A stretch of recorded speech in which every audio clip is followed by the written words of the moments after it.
15वां अध्याय। देश, काल, पात्र और दान का विचार। ऋषियों ने कहा, समस्त पदार्थों के ज्ञाताओं में श्रेष्ठ सूत जी हमसे देश, काल और दान का वर्णन करें। देश का वर्णन। सूत जी बोले, अपने घर में किया देवयज्ञ शुद्ध गृह के फल को देने वाला है। गौशाला का स्थान घर में किए गए देवयज्ञ से 10 गुना, जबकि जलाशय का तट गौशाला से 10 गुना है। एवं जहाँ तुलसी, बेल और पीपल वृक्ष का मूल हो, वह स्थान जलाशय तट से भी 10 गुना महत्व देने वाला है। देवालय उससे भी अधिक महत्व रखता है।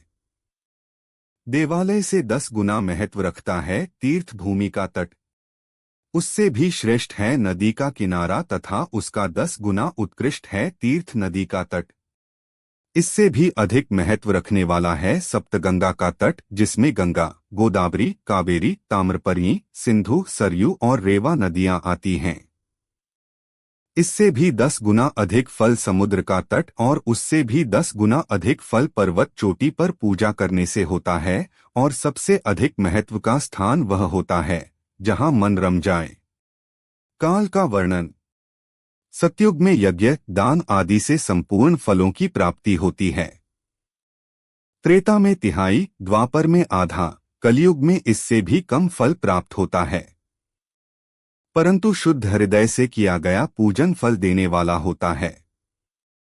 इससे 10 गुना फल सूर्य संक्रांति के दिन, उससे 10 गुना अधिक फल तुला और मेष की संक्रांति में तथा चंद्र ग्रहण में उससे भी 10 गुना फल मिलता है। सूर्य ग्रहण में उससे भी 10 गुना अधिक फल प्राप्त होता है। महापुरुषों के साथ में वह काल करोड़ों सूर्य ग्रहण के समान पावन है, ऐसा ज्ञानी पुरुष मानते हैं। पात्र वर्णन।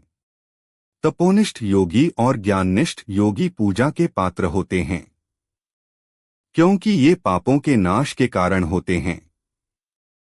जिस ब्राह्मण ने 24 लाख गायत्री का जाप कर लिया हो, वह भी पूजा का पात्र है। वह संपूर्ण काल और भोग का दाता है।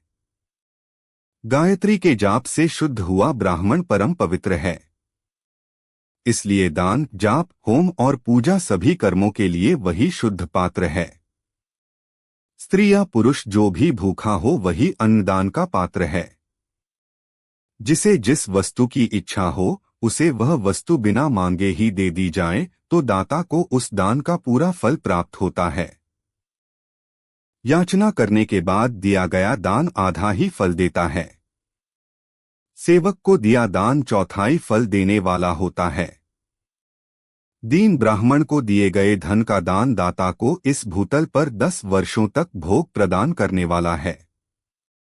वेदवेत्ता को दान देने पर वह स्वर्गलोक में देवताओं के वर्ष से 10 वर्षों तक दिव्य भोग देने वाला है। गुरुदक्षिणा में प्राप्त धन शुद्ध द्रव्य कहलाता है। इसका दान संपूर्ण फल देने वाला है। क्षत्रियों का शौर्य से कमाया हुआ, वैश्यों का व्यापार से आया हुआ और शूद्रों का सेवावृत्ति से प्राप्त किया धन उत्तम द्रव्य है। दान का वर्णन। गौ, भूमि, तिल, सुवर्ण, घी, वस्त्र, धान्य, गुड़, चांदी, नमक, कोहड़ा और कन्या नामक 12 वस्तुओं का दान करना चाहिए। गोदान से सभी पापों का निवारण होता है और पुण्य कर्मों की पुष्टि होती है। भूमि का दान परलोक में आश्रय देने वाला होता है। तिल का दान बल देने वाला तथा मृत्यु का निवारक होता है। सुवर्ण का दान वीर्यदायक और घी का दान पुष्टिकारक होता है। वस्त्र का दान आयु की वृद्धि करता है।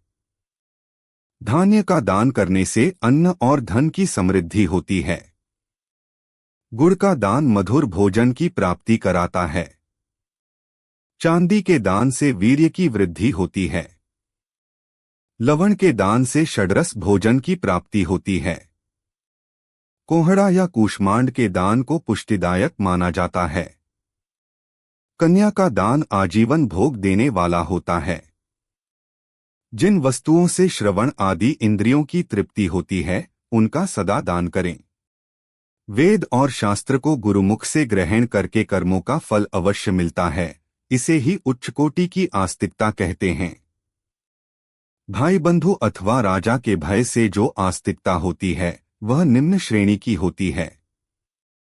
जिस मनुष्य के पास धन का अभाव है वह वाणी और कर्म द्वारा ही पूजन करे। तीर्थयात्रा और व्रत को शारीरिक पूजन माना जाता है। तपस्या और दान मनुष्य को सदा करने चाहिए। देवताओं की तृप्ति के लिए जो कुछ दान किया जाता है वह सब प्रकार के भोग प्रदान करने वाला है। इससे इस लोक और परलोक में उत्तम जन्म और सदा सुलभ होने वाला भोग प्राप्त होता है। ईश्वर को सब कुछ समर्पित करने एवं बुद्धि से यज्ञ व दान करने से मोक्ष की प्राप्ति होती है।